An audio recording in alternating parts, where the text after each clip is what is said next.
Hey, what is going on, Keap users? In this video, I want to show you a Keap feature that it took me a while to discover and to use regularly. And each time I recommend it to someone, still today, I find that there are Keap users and Keap partners who don't know that you can do this. So what I'm talking about is the ability to write off an invoice that you have determined you won't be able to collect on, right? Of course, you could just delete that invoice, but if there was a failed payment or if this person, genuinely owes you that money, deleting any record of it isn't the option we want. But if you determine that you're not going to collect those funds, there is a feature inside Keap that allows you to write off one or multiple invoices, zeroing out the balance so that they don't show up on your different receivables reports. Let's take a look. So if you go to the e-commerce reports, you can, I think, do this with a few different reports, but I know that All Sales Report has it available.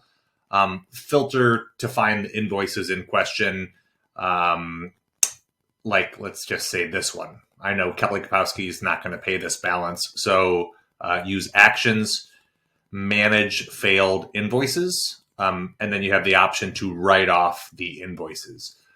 So what that does is it zeroes out the balance on that invoice so that it no longer shows up on your receivables.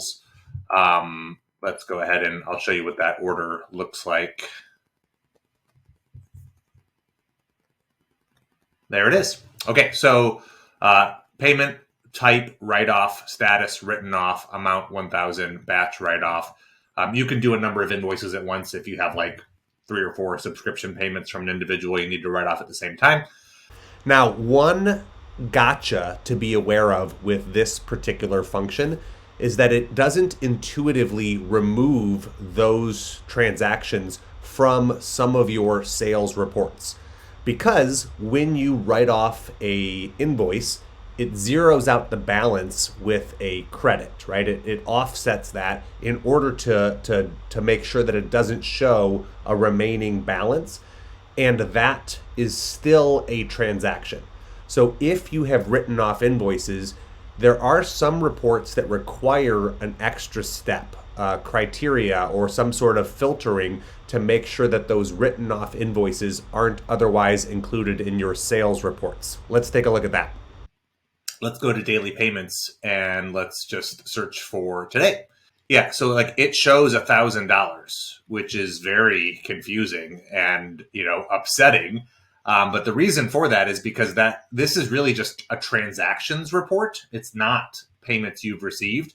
So what we would do is under miscellaneous criteria, you want to make sure that you're only including certain payment types or you are excluding other payment types.